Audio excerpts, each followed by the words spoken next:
tosangani lelo.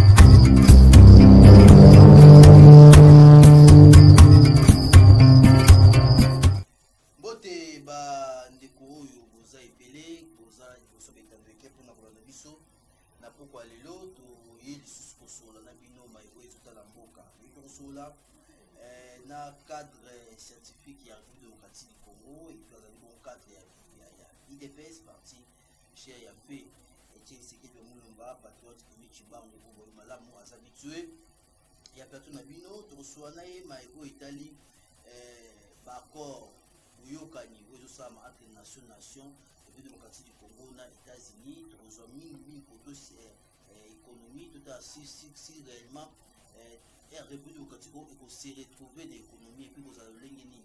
C'est vrai que ils ont bababoyo kanwana mokozamboka ils ont cadre de diplomatie na yepo na kota kimia na est ya République démocratique du Congo parce qu'il occupe pour aider le peuple congolais na sens civil. Donc yawana donc sur lango donc soit peu pour na boyo kani c'est le fait où ils sont entre République démocratique du Congo na Rwanda sous médiation bien sûr il y a États-Unis donc sur la paix par rapport à ville province il y a Kinshasa na masolo mususu parce que nous avons riboy que il faut de la jeunesse c'est matozo pour produire.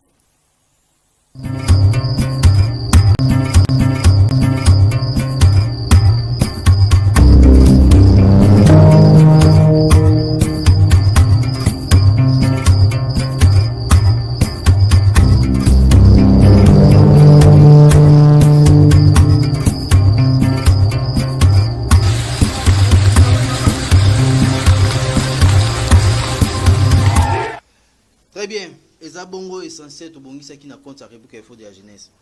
Aza nabiso na plateau patriote Aimé Chibango mbote. Mbote ndi. Boni. Madame papa.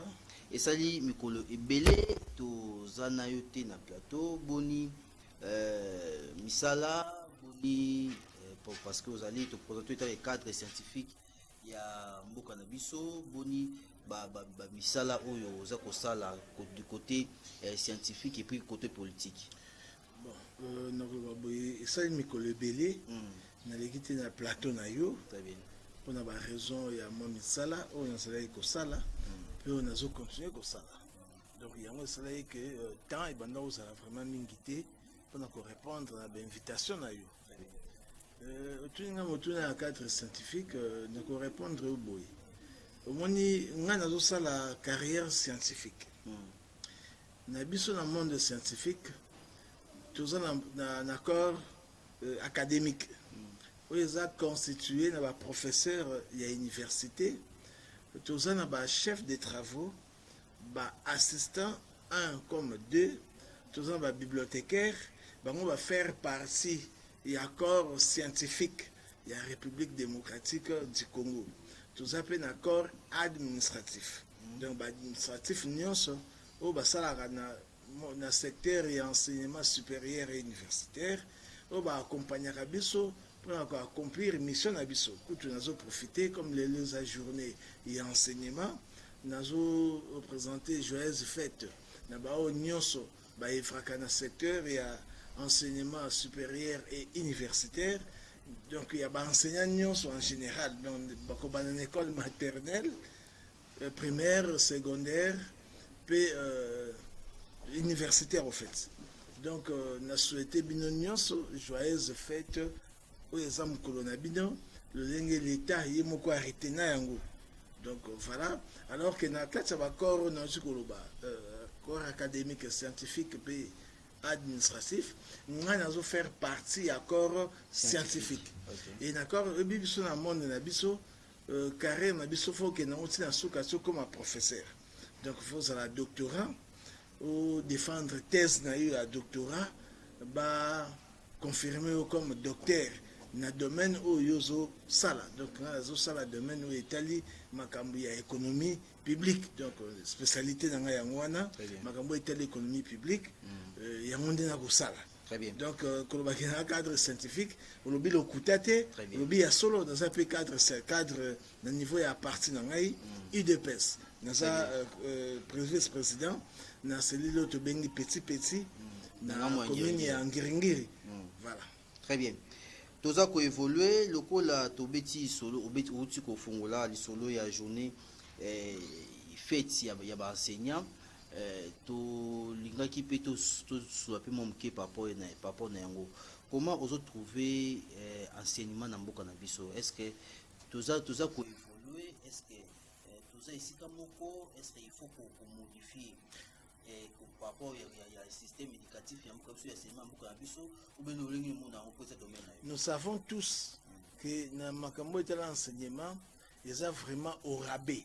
Sans laisser, le chef de l'État l'avait dit, tout le monde va condamner qui est, mais pourtant, le bac est la vérité. Enseignement en rabais, déjà à niveau école primaire et secondaire, il y a déjà des problèmes. Mais je sais qu'on avait initié. Voilà. Gratuité, c'est un enseignement de base, dans la primaire. Déjà, il y avait des problèmes. Mais le gouvernement, le président de la République, a confirmé qu'il y a une gratuité. Pour cela, il y a une promesse dans la campagne électorale. Il y a 2018. Et bien qu'ils aient une constitution. Ils ont la constitution, évidemment. Mais malheureusement, on doit mettre en pratique à Zala Kité.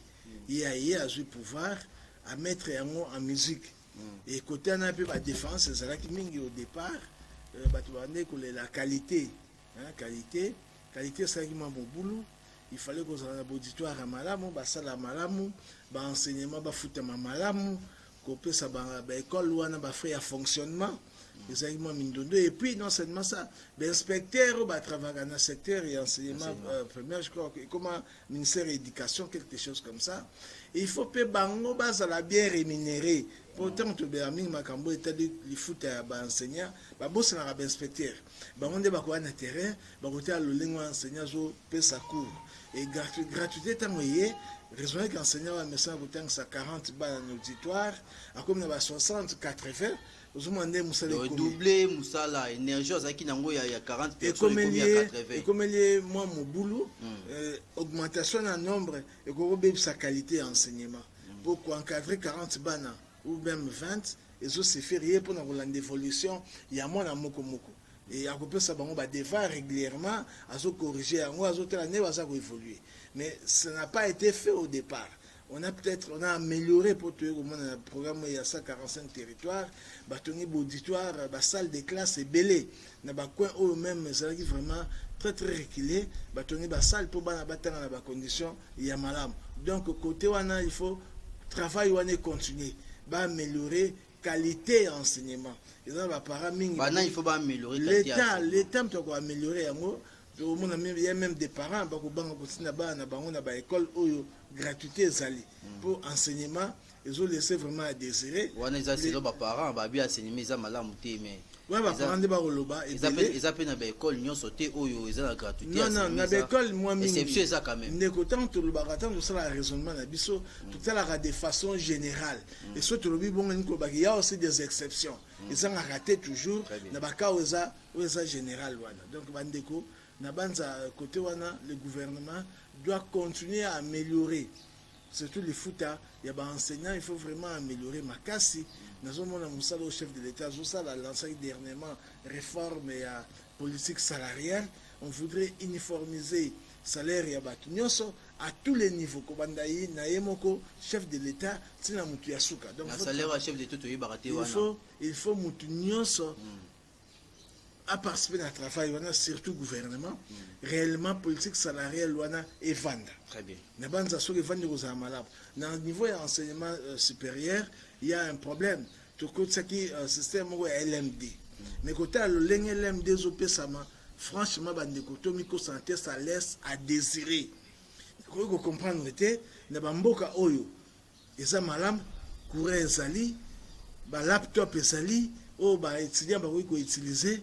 Bazo teka syllabus c'est teka makati lelo na peut-être mutu a metaki en chef na mutu a chef de l'État a c'est ko teka syllabus te na peut-être so mutu la raisonner mingi parce que so hôtel lolenge ba na biso na supérieur bazo koma ndeko ça laisse à désirer comme je l'ai dit ozo mettre mais moi na oyo à l'école école secondaire yango mona syllabus soit bande côté yango ezali pour nous permettre bana bazala ba bonne notes ba mona ba vocabulaire même ba mots mais malheureusement ils ont des collègues enseignants au banabizaki c'est-à-dire comment ils vont monter la classe il faut son syllabus ce n'était pas normal syllabus aux collègues à classe c'était enseignant soit à boya ko sina ba course na yo akangi yango aux on la deuxième session il poser problème na côté recours à ce parce que son syllabus sur son syllabus après ce point pratique quoi n'est ça qui anormal tu crois que jamais qu'on encourager yango. Moi, je m'opposais à ça, mais dans sa minoritaire, quand sa majoritaire, dans sa minoritaire, quand sa majoritaire, il faut les gâter. Dans la moula qui n'a IEC, haute école de commerce, il y avait un progrès, ça il faut le dire. On peut bien condamner professeur Mbangala, ça qui déjà n'a IEC, Nathan Nae, na moula qui discipline kotaki. Enseignant va vendre ce qu'on obligé tes étudiants, bah son syllabus. Bah comme il y avait vraiment un suivi. Enseignant plutôt, obligé de comité à coordination des étudiants, ça la rappel suivi. Enseignant est obligé de étudiants son syllabus, enseignant va sanctionné. Enseignant va sanctionné, le club m'a porté qu'à syllabus, et sous gestion à Moutouana, moi changement mon beau, c'est là que dans le domaine où on a makambo étali côté qu'à syllabus. Donc je crois que le président c'est là qui aibisa na ba comité de gestion nyonso ba veiller que ba enseignant ba exigera ba étudiant pour na somba syllabus ez aloko a contrainte té ez até loko l'année si sur a somme en contrepartie à passer classe non parce que surtout dans l'université nous na c'est l'université de Kinshasa c'est comme on a ta jour mon côté enseignant a obligé ngai na c'est la faculté économie na hebto so si manangi c'est ko salema mais c'est que mon ata mon côté enseignant a obligé ngai na somba syllabus.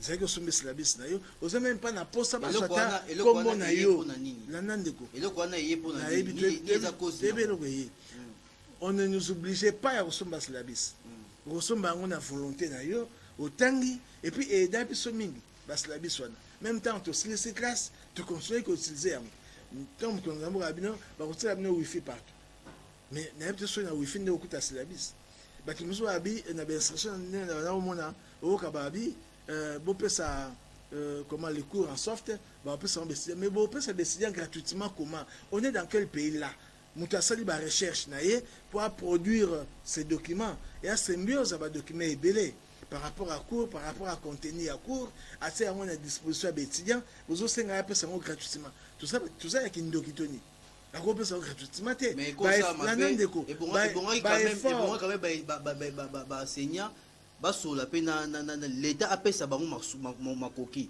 boza posa ko sa nini zo makoki yango yo sikoyo malheureusement l'état na biso azana moyen wana te apesa ki pe moyen te kutu ko pesa ba faire recherche c'est tout un problème si le lo pesa maraté siko zo senga mutu wana sali ba recherche a bebisi énergie na ye a bebisi mbongo na ye a sali ba sacrifice belé ozo ebisa azo ngo apesa ngo étudiant gratuitement je ne sais pas si on est encore nos cerveaux ont raisonné bien.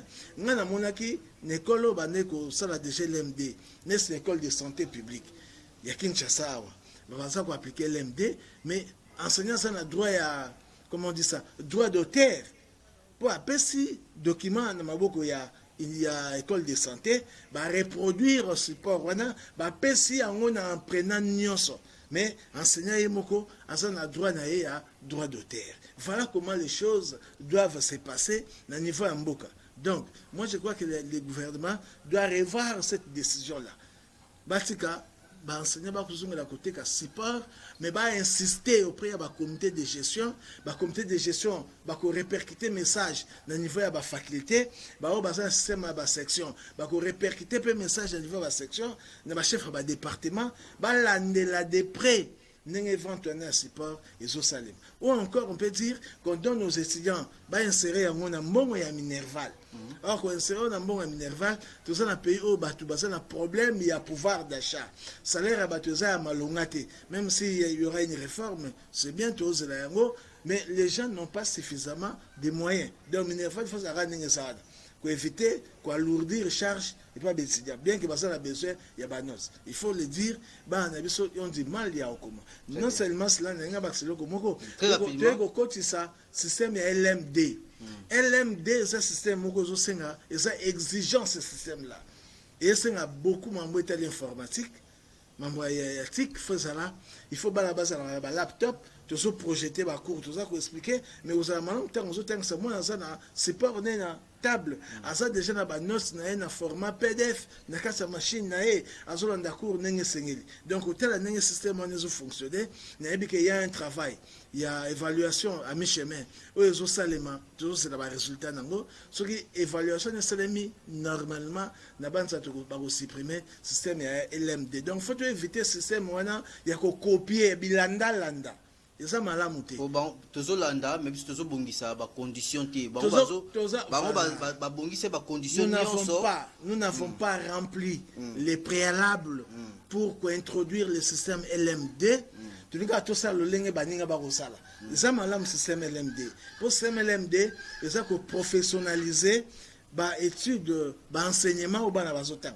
Au moins il y a des stages d'une semaine, d'un mois, etc., des stages d'observation.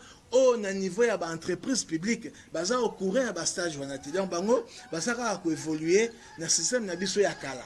Dans le système ya méthode, système PADEM ndenge zalaki, alors que ba bossa to ko système LMD. Bandeko baza na entreprise, boya mbaka ba étudiant, tant bazo ba stage wana d'une semaine.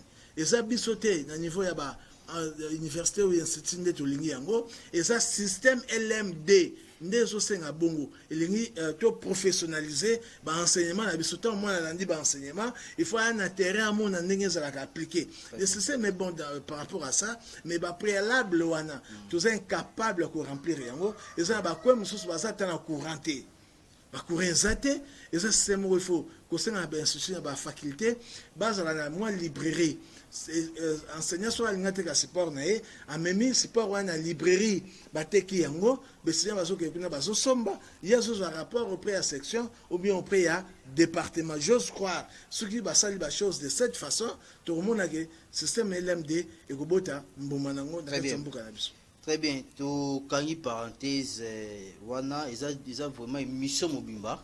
Ce to vandela makambo etali enseignement ya mboka na biso mais to pesi ba feti là mon na ba enseignant nous est-ce que ba enseigner puis baza censé en fait mko lelo est-ce que ba mko ya mko na bango est-ce que ba bongiseli bango ba moyen ya enseignant en fait comme ba tu nyos ba fetaka. Quand je parle de l'enseignant, c'est d'une manière générale. Dans l'école maternelle, c'est l'université, c'est un professeur ordinaire. À refléter un enseignant, les 30 avril. Ils ont journée mon kaka. Tous les 30 avril, enseignant foutamité, à refléter le lengeni. Yo ça la fête sambon. Ils ont possibilité. Et puis mbongo ni ba foutaye. Mbongo qui laisse aussi à désirer. Espérons que révision et la politique salariale de RDC, les enseignants vont en profiter effectivement et n'a pas fait tout goya va vous fêter très bien à comprendre mboka na biso nous en bitumba na est mbongo ebelezo ke na est de ce côté là je comprends mais il faut dire la vérité enseignant zumbongo te tina date. Parlons de mboka problème au mboka eza ko kuta nango mboka pa makambo zo kuta nango eza makambo ya est uti kotanga wana ba solution ezo quand même certaines villes ya mboka na biso eza maboko ya ba rebelle eza maboko ya Corneille Nangaa ndenge mambo ezali ba pour parler déjà ils ont lancé entre AFC na gouvernement central à gouvernement Kinshasa ba pour parler ils ont annoncé même communiqué tout le monde qui ont les cas qui accord il y a cessé les faits ils ont signé entre Rwanda na République démocratique du Congo.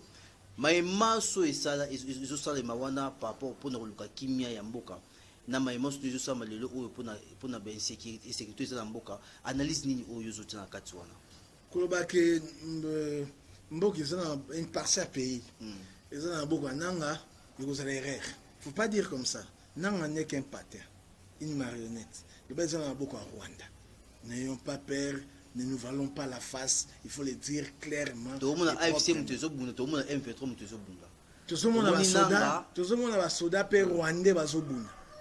Il faut aussi ajouter ça.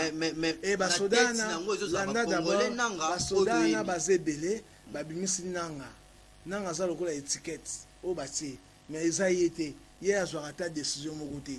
So za tembe comment na est vérifier mo la soit décision ta mo côté asibisa biloko zo ta likolo o bazo dicter aluba na munoko na ye ma muna zo bo nanga place ça ce que monsieur de kana YouTube a rolanda ngai ya koyeba ke ndeko na ye me o pe ya ebi malamu azolo ba mambo solo ke ye aza na décision mo côté azwaka ku décision nyonso utaka na Rwanda ndenge nanga o ye banyeza wana tu parce que zolo ba yango par rapport à acte na terrain comment ba kinanga aza na ceste tant ba ke signer ba accord et ba principe yo mun ba signer on nanga ba signer on Kagame ba américain ba bengisi nanga te ba bengisi bisimo te ba bi ke muto aza sima makamu nyonso kuna eza Kagame o soki lelo ezaka ba américain wana no analyser ndeko o soki lelo Kagame alobi na siki nanga guerre na est ba solo na ba bendana au moins que nanga okeni pas asa mpesa mais so tokika na procédure wana après ça va mukonda mboka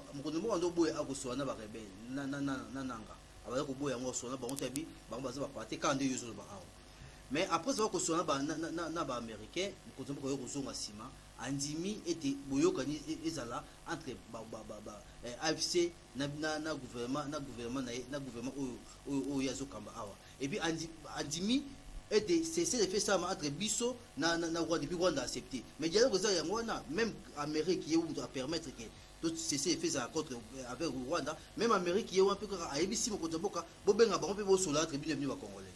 D'abord faut marteler là-dessus Amérique bango baza bato balukela biso makambo oyo soki en sécurité côté na est ya Congo eza Amérique ozobeta lisolo par trichement à Bill Clinton. Tant à un moment donné, à Berimana Koufi, Basolba Rwandais, FDLR, Wabinga FDLR, Benteramo, etc. Bakatissa, frontière Nabiso, Naminduki, parce que la communauté internationale, et c'est un rabiso, Baron Bakatis. Si vous vous souvenez à l'époque, il y avait même une commission qu'on avait mise en place, commission Vang, qu'on avait envoyée dans l'Est pour enquêter. On a une période de Mobutu Azan vivant. Marambe banande bongo ezala Amérique wana oya ba identifier ba onte ba kota minduki na minduki webi to masolo wana kaka bango ndelelo bazonga bakota kimé na est pourquoi parce que Fachi a compris très bien qu'il faut proposer une deal contre sécurité et on est sali que bataille babi de exploiter mabele wana STT car le lingue wana il faut tout ça la deal au États-Unis il y a importance il y a cause à la consigner dit Luana parce que ce hôtel lelo ba chinois ba destiné qui a hôtel que la sous américain ba matière wana te rare et pourtant ba chinois bazo sont a ba sont a et pas na biso ba ko bomba mais bazo bomba sécuriser ici quand bazo évidemment ba sécuriser mais bazo développer industrie na bango et l'Amérique a tel abi mais Chine a eu avance ma casse parce que biso moko de sky terrain Tokimi, donc se rallier na Rwanda. Rwanda za muyibi, ya masereza na Congo. Ndé a sali insécurité dans l'Est et c'est la guerre à l'Est. Et Facha a très bien raisonné. Pour Batuaso Bosana. Facha proposa qui les Européens deal eux. Les Européens va mettre en Kara. A proposant Joe Biden, va mettre en Kara. Déjà au départ, la première mandat il y a Trump. On lui a proposé ça. Malheureusement, à travers son atamingité, à travers une atamingité dans le pouvoir, il y a qui, les démocrates, ils comprennent qu'il y a côté. Ne faites pas mais ce que Trump a sauvé. Ils comprennent qu'ils ont été pour diplomatie. Non, parce que, non. Depuis que la diplomatie à Kagame est basée sur les mensonges. Et bango bazaki basifiaki na mensonge wana et puis RDC ko kolobelo côté parce que mutazaki na tête en mboka abande kolobate c'est une sorte de complicité na Kagame bango de placer qui na tête à pays Et ça normal, là, le bâté, on va continuer à profiter. Et le Lokuta, ce que nous avons répété, le Lokuta Ming. Et qu'il n'y a personne pour rétablir la vérité. Batu Ming, il y a tendance à croire dans le Lokuta Wana. Qui est une vérité. Oui. Tant que tu n'es pas soigné na mutu. Mutu soigné, il y a un faute. Soit que vous bêta marambu ya Lokuta, il y a un aïe, tant mingi batu mingi au basala maïle mukie. Basala na tendance, il y a une version aïe. Bakwa ko tuna version ayote. Pour mon amuta tu la version aïe. Voilà. C'est que ça n'est pas batu ya maïle. Babaki no ya pesi version aïe. To kana version ya ndeko patriote. Est-ce que ça le lengi wana? Wana za bata maïle mingi. Mais bato bangi peut pas profiter c'est malokuta na yewana po ba sala yo mabe ba ko profiter na c'est malokuta nde makambo le kaka na monde nde makambo Congo konetraki mais malheureusement pour na Kagame ayo ko soit de RDC ko soit président moko véritablement congolais et président on a aussi n'importe quelle partie na IDPS po ba bundi longtemps pour ba soit pouvoir président a ce qui a me fâché évidemment à ce qui a mesure maintenant ya kola musa kola kisamokili mobimba Lokuta à Kagame a voyager le lengemo que vous n'en avez pas l'idée batu ba critiquer même ba voyage ya Kagame ya Kabila ya plutôt ya Fachi batu ya mama ina benga watamaele muke o ba yepte ndenge relations internationales zo fonctionner et Fachi a na raison à voyager mingi il y a des encourager ba voyage wana ya Fachi ane ko kende ko sala nini ko kende ko bimisa Lokuta ya Kagame na miso ya batu si à un moment donné les gens se sont dit mais Kagame était menteur il faut les sanctionner il y a mtazo bimisa bat na est à Congo vous comprenez donc tout ça d'effort est belé ba sacrifice est belé en termes d'énergie en termes d'argent pour tout comment les lois résultat oyo batu nyonso bazo mon à travers le monde. Très bien. Tout avancé, tous en patriote Aimé Chibangu, vice-président au Azokamba, bon cellule, il y a petit na compte sa partie politique IDPS Nanga Mangirengiri, Azali chef d'État et Azali cadre scientifique qui a République démocratique du Congo, tout ce qu'on a, c'est très important. Tout avancé mon petit. Nalingaka mi ko yamba parce que c'est vrai vous allez cadre scientifique mais au même rabiso puis dans terrain moi il y a réflexion donc quand on a un cadre terrain réflexion to réfléchir mon pied au tout ko ba awake États-Unis de créer ba tumba o nyonso et sécurité social na mboka passer à Bill Clinton à partir ya Bill Clinton de là oyo surtout to réfléchir ba accord mboka na biso eza ko subir ba problème belé grâce ya ba accord signé pas ya ba kambi ya mboka na biso oyo ba engagement mboka ça que biso population to yeba le oyo mboka ezo signé accord ba deal ezo sa mana na États-Unis toza censé ya koyeba biso peuple congolais nini oyo tozoyoka na Rwanda nini oyo biso tozopesa Rwanda et topesa États-Unis pazo pesa biso nini tosuki wapi limite ya biso eza wapi limite ya États-Unis eza wapi ezesikani na sur le président aux lobby des États-Unis alors qu'il ne faut pas signer deal wana na comment oiseau représenté par l'Américain, le président Trump. Donc, il faut signer un mot. Sur le la dit le Bami Boye, que biso toujours ça la richesse na biso. Les États-Unis ont besoin de la richesse. Pourquoi ça a besoin de la richesse? Sur le lot technologie, évolution technologique à travers le monde, on a besoin de matières rares. On a besoin de coltan pour notre téléphone. Il faut coltan pour notre ordinateur. On a besoin il y a des batteries électriques, il y a des véhicules électriques. À un moment donné, il y a un monde au dans le monde. Donc, pour des raisons technologiques, on a besoin de matière. Ils ont la place au hôtel au RDC. Le RDC, à part IRSS, RDC a beaucoup de matière et à gogo. Quand on a ça, il y a à peu près 25 000 milliards de dollars américains. Donc, il faut pas exploiter pour développer l'industrie à Bango. Sauter le Chine a évolué ma casse. Et les Américains ont besoin de ces matières. Et RDC, ils ont beaucoup de pays où ils ont regorgé ma matière de manière suffisante et aussi de bonne qualité. Ils en ont besoin de développer. Et de l'autre côté, RDC a besoin de sécurité. Ça a besoin de se développer. pourtant aux États-Unis à soya Zande remona yambaki arabi ba matière un peu to yokara mais to yebi biso c'est la monté ba meke ba yo l'accès to sala en ouest que ça fait na été son de quoi pour ça na réseau réfléchir le oui ndé qu'on a faire allusion à la technologie pour le ressources en biso sa technologie actuellement il y a des Congolais au bazar très bien formés mais au travail le lenge nini ba technologie ne zabisoté ba machine ne zabisoté ça ba Congolais ba bi ko manier ba machine wana mais malheureusement les capitaux font défaut. Il faut que les entreprises on a théorie ou bien en pratique. En pratique évidemment. Entreprises américaines privées peuvent investir. Si vous investir, ils ont entrepreneuriat na biso. C'est-à-dire ils vont créer non seulement des richesses mais aussi des emplois. L'État congolais peut profiter na ba impôt, na ba taxes, na ba emploi oyo batu ba kozwa na misala, ba ko futa bango. Il y a sur les marchés pour acquérir bien. Donc, en fait, l'économie nabiso va même notre produit intérieur BRICS. Donc, voilà l'avantage côté américain et puis côté nabiso, création de richesse, création de blocs belé. Il faut aussi dans la case d'accord que technologie y a. Entreprise va mettre en valeur les produits. Il y a le coltan, mais au moins la place va avoir en valeur. Okali sola diamant, okate place wacha en valeur. Okali sola cobalt, o même ezoko ya gogo na katanga, au mona te, na bité yo solia cobalt, bolam na fufu bolé cobalt, na bolam na fufu bolé. Au profiter na comment quand on met ça en valeur, on exporte, l'argent rentre, il y a une part écoute en la caisse à l'État, l'État a la répartition na kotonga banzela, na kotonga ba pont, na kotonga ba école, na kotonga ba université. Voilà comment nous profitons de la richesse wana o ya mboka na biso.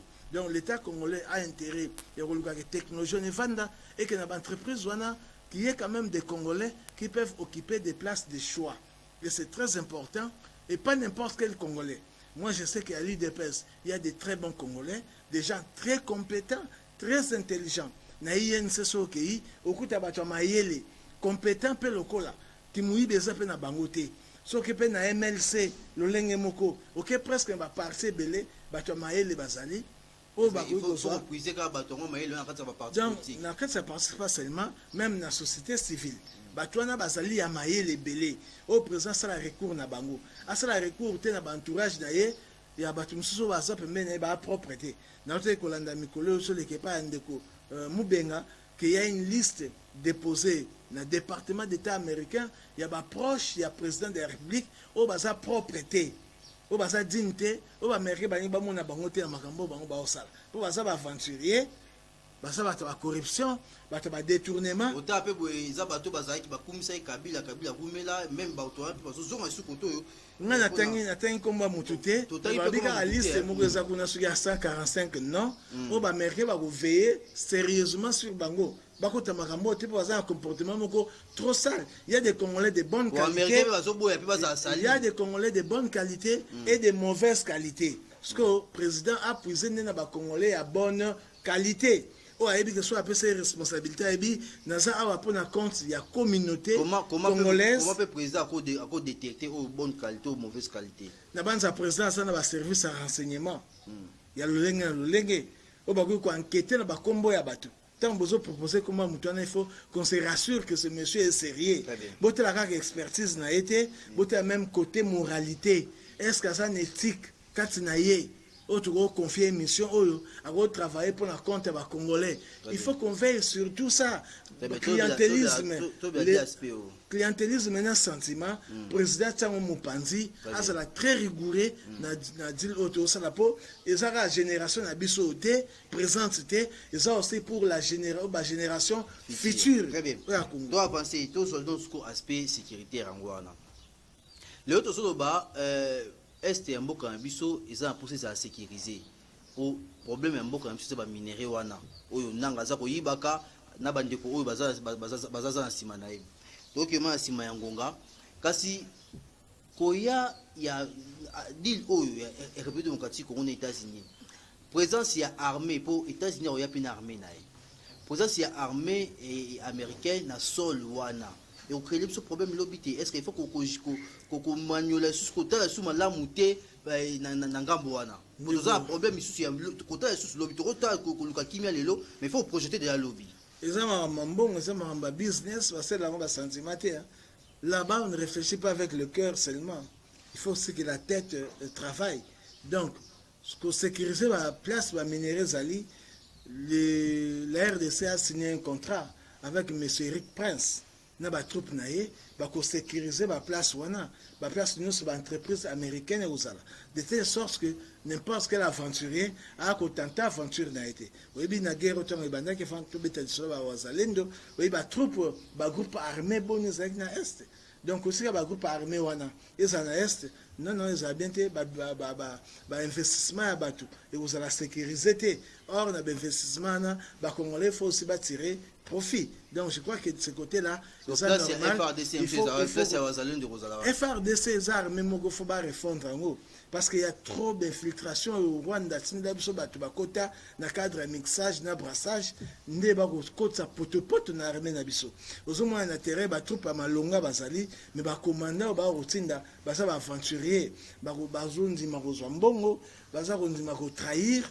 Pays nabiso ils ont mettre armée nabiso la difficulté mingi or armée ana to soma ba armée solo na est wana ba capable de bunda pe ko gagner guerre wana var même ko sécuriser c'est comme ça les américains tant bazote la mambozo les kabami lobe la bina to compter sur armée wana tu ana ba to biso moko ba ko sécuriser investissement nabiso ba installer base militaire na ba kwana wa to sous nation te pour force et nation ils arrapé armée parmi force parmi bloc ils ont défini que la nation ils ont ne qu'on a cadre de coopération ils ont m'abêté biso be soldat biso ko profiter pour profiter de l'expertise wana les États-Unis ils ont moko permettre à pays belé se développer. Moi je commence avec l'Union européenne, les plans Marshall nasi botango pe na classe le plan Marshall, l'Union européenne et comment lelo. Oui, que le Japon après bombe na Hiroshima après Nagasaki. Tu as vu le niveau à Japon, au Japon et comment grâce à les États-Unis. Oui, bitumo ya Corée du Sud na Corée du Nord. Tu as vu que Corée du Sud sont télécommis à Corée du Sud lelo. Au moins ils ont commis mon mata. Grâce à qui? Grâce aux Américains. Corée du Sud ils ont su, il a su capitaliser relation avec nos américains de mon niveau Corée du Sud est commis. Or na ba anemo bo ipso za niveau économique et Corée du Sud mais le Corée du Sud na biso za les jours et la nuit les kola ki moyibi na biso je crois que na deal o so to za maele to ko capitaliser en haut to comme un pays moko émergent ninge sengeli na Afrique au cité Ghana. Ghana, c'est un pays qui a été soutenu par les Américains. Ils ont apporté des capitaux et tout le monde le niveau Ghana est commis. Donc Ghana na Congo, c'est le jour et la nuit. Donc na banza ceux qui sont sérieux na le lenga na biso ko sala makambo ko mona ki deal oyo et ko profiter na biso contrairement na makelo ba opposant ba so tambusa ba journaliste opposant ba so tambusa sur c'est le plan économique biso to bénéficier na ni na siko ebisa yo il y aura des entreprises ici il y aura des biens oya biso o ba ko mettre en valeur. Grâce à la technologie, on va apporter les bisous. On va profiter de bisous. Toujours sur ça, les Américains vont encore donner de l'argent pour construire des infrastructures. Pour construire Banzela, pour faire en sorte que le courant est comme partout dans le Congo, maille est comme partout dans le Congo. Nabanza dit nous est vraiment profitable. Mais oui, on va construire tout ça. Donc, la RDC, ils ont un intérêt à gagner, même armée Nabiso, et comme aussi une armée ultra moderne, grâce au matériel Oekoya, nous avons aussi à la base militaire, la formation militaire Nabiso, Nabanza Fachi, il faut Bundamakas, il y a des généraux, Oyaye, qui est un général, ça prend du temps. Mais il lui faut cela, il n'y a pas d'autre solution qui doit cesser de compter sur des généraux corrompus. Mais patriotes et je ne dis pas que tous les généraux sont corrompus, parce qu'il y a aussi des bons généraux. Il y a aussi des bons généraux. Malheureusement, ça sont vraiment utilisé. On utilise plus des aventuriers. C'est ce qui est dommage. Très bien. Bon, ventiler là, monsieur, vous avez le lobbying makasi par rapport à bateau, baza vrai. On dirait, ça bon, mais n'engagez tout yawana. Est-ce que tu as un souhait zanini? Tu as un problème avec la classe politique na biso. Tu as un problème avec la classe ya élite congolaise. Tu as un problème avec la classe ya dirigeant na biso. Oyo, et on dirait, et comment le quoi maladie. Il y a une génération en génération, gouvernement par gouvernement, il y a détournement, il y a bien l'État. Bandeko, à partir il y a un accord entre RDC, deal entre RDC et les États-Unis. Autopé ça avantage non ah ils ont makasi mais banani o ba travailler pour na réussite nango ezaka ba classe politique aux obe photo luka ba tu misusu to luka ba emechi bangu bisika bazali to luki bande ko musu bisika bazali po ba ya ba pesa ya bango mpepe po ba travailler ba to non ba yibité ba to non ba travailler est-ce que ils ont travail le lengi wana sale mais to travailler ka ba o bazao déjà to monde ba limite na ba na IGF ko travailler dans ba o to zana bango. En fait, moi, je vois déjà un travail que Fachi est en train de faire. Et ce travail est merveilleux. Tout ça, il y a un problème, il y a la finance publique. Surtout, il y a contrôle, il y a finance publique. Place où tu vas détourner les balingi. Dans mon côté, Fachi a sérieux. Dans mon réhabilité IGF. IGF faisait le Mogo existait depuis Kala, sous Mobutu, sous Kabila. Mais tout le monde a appelé ça IGF occasion. Opportunité ou bien la latitude de travailler librement n'engé sengeli tout le monde siko na fachi donc ça déjà point moko positif na moni cour des comptes qui était négligé fachi a ce pouvoir à réhabiliter cour des comptes parce que ça l'appelle musala na bango kitoko il y a d'autres structures à créer pour lutter contre la corruption et les Américains ont vu ça ils ont dit non il y a un travail qui est en train d'être fait avec ce président à la tête de la RDC. Ils ont vu le sérieux. Qu'on ne se trompe pas, mes frères. S'il n'y avait pas de sérieux, les Américains n'allaient jamais accepter de venir. Comme ils ont accepté, ceux qui sont rassurés par des structures même internationales. Moi, je ne parle pas des structures locales. Bah, ça a rassuré qu'il y a un travail qui est en train d'être fait en matière de lutte contre la corruption, en matière de lutte contre les détournements de deniers publics. Après avoir coûté la bombe à Abidjan, il y a maintenant du sérieux, il y a des interlocuteurs valables. Pour ça, c'est va continuer à Rwanda. Très bien. Tout ce qui a 4 minutes, il y a une émission de Bissot. Tous moins 2 ou 3 minutes sur le vu province de Kinshasa. Kinshasa, où ils ont dirigé na moko ya bana ya Etienne Tshisekedi wa Mulumba, Daniel Bumba, azali moko ya bato babundi makasi ba critiquer pe ba kambi belé Kinshasa tant bazaka na opposition mais le oyo na pouvoir certainement pe a critiquer qui pour nécessaire na ye Jatini Ngobila le oyo aza na tête ya ville ya Kinshasa tout moi Kinshasa ezaka lolenge ezali tokol benga Kinshasa lelo comparable na Kinshasa oyo to rêve to vivre na banzo na minga plateau na yo il ne faudrait pas que les gens retiennent que na lobi kaka bolamu ya fachi tozonga na conclusion minute ya so ebelete tozwa na web soboye parmi ba points négatifs parce qu'il y a aussi des points négatifs. Ils appellent Marambo Zotambolate, ça il faut le dire. Et ça, il faut que les gens les sachent. Bah, ça a l'impression que les gens bolamu ya fachi. Non.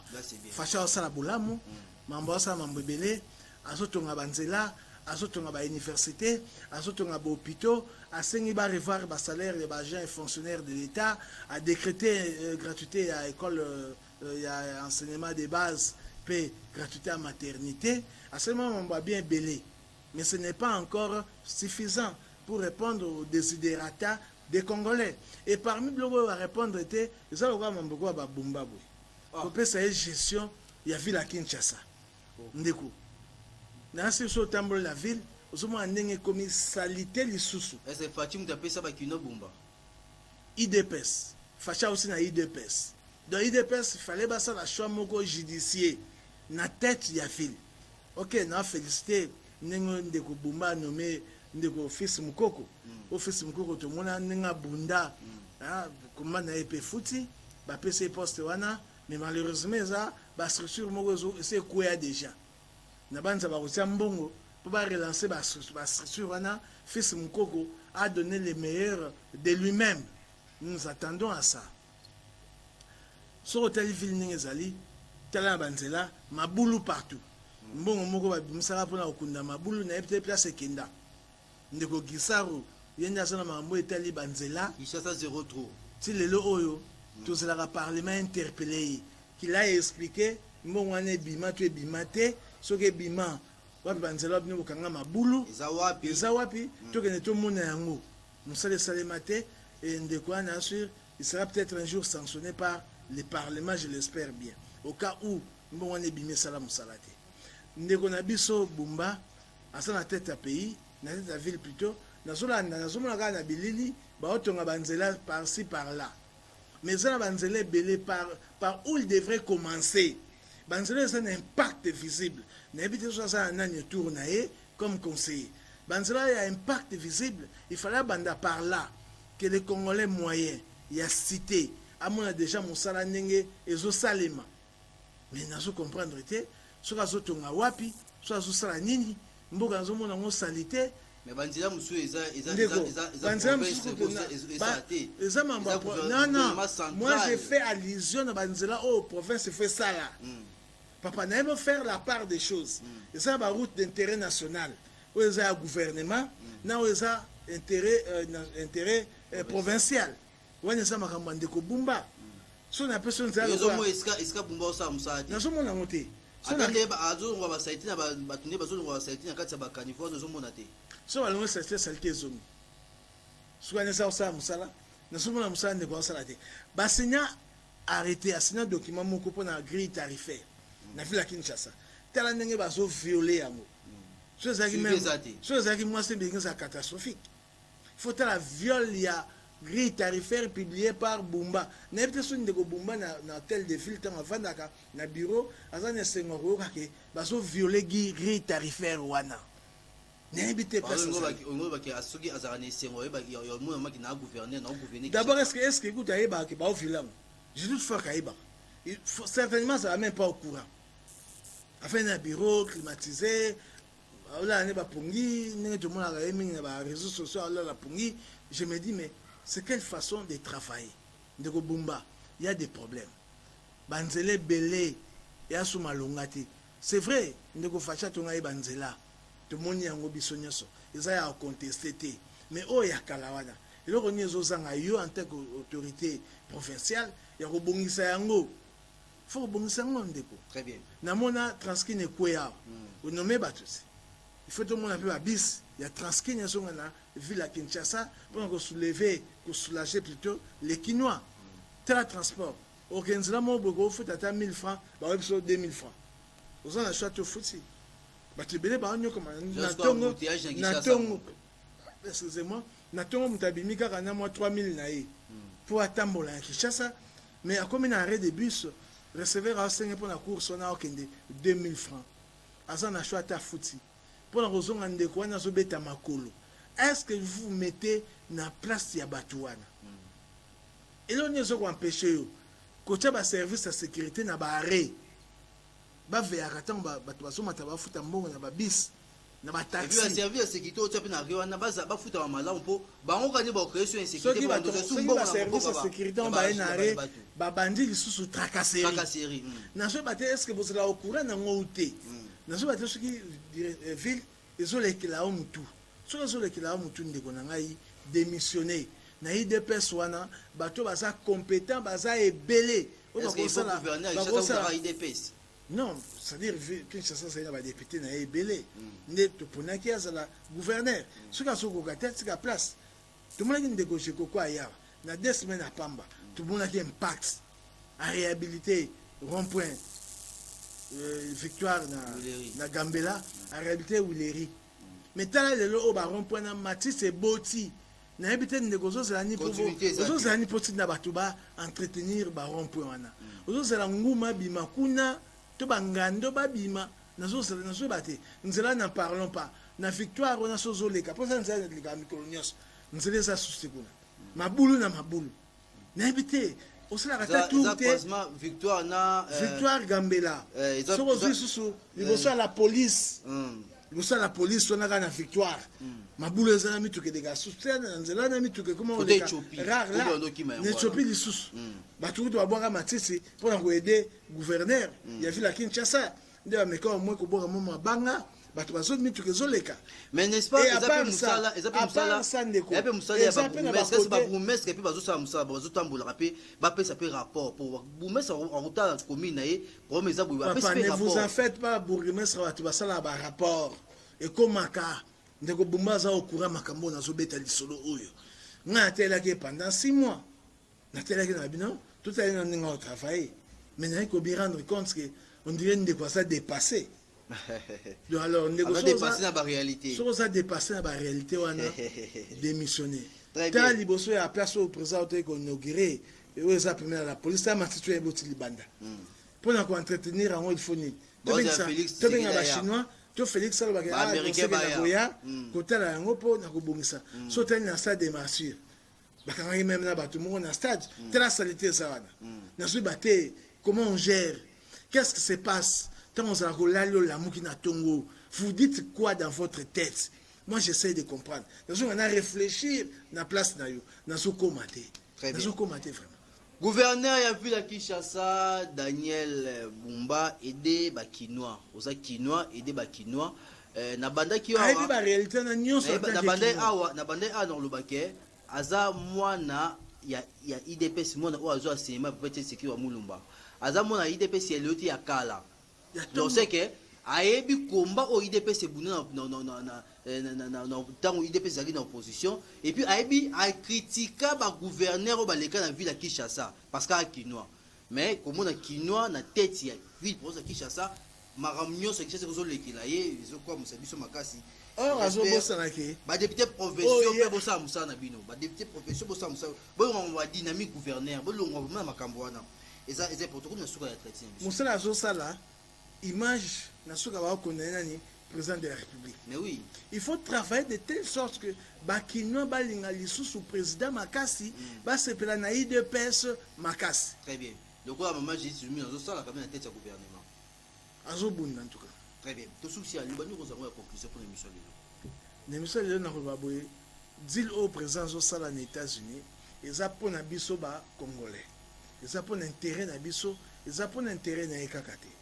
Entreprise ntango ya ba pesa ka famille na été misbana misala ba pesa ba congolais nyonso misala makambo ezoleka na est eza makambo malamu te président lobaki il facilite makambo ya est avant que ye a déposé pour mandat na ya suka to ebiso nyonso eza na 2028 donc avant quitter RDC a ngasi ka on a kimia yango ba ndeko toza na intérêt ya ko soutenir lit na ye police wana ya zo sala ils ont profité na biso mais peut-être ceux qui na réseau ba pesa na 2000 na product na mutuna oyo photoshité mutuna na ezali pour na manko ya est ya ba minerai eza na ba politicien belé ba carré minier na ba na to ka révélation moko et pas ya secrétaire général ya IDPS Kamite awa abi nanga na Kabundi baza ndenge moko baza ba frère pourquoi parce que ba nyonso baza batu baza bakanda ba carré minier o pour boto carré minier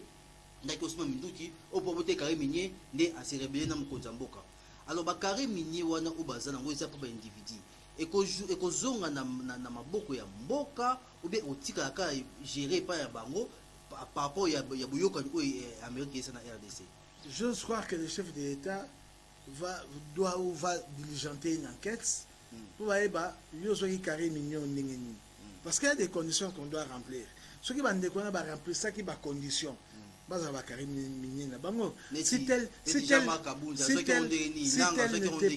Si tel n'était pas le cas, c'est normal l'État a récupéré carré mignon. Il y a quand même une démarche pour acquérir Bakary Mignéwana. Parce qu'on n'est pas ce que il ne faut pas profiter pour ça IDPS, aux secrétaire général, aux Bakary Mignéwana. Il faut qu'il y ait des conditions. Ce qu'on remplir les conditions, attribuer Bakary Migné.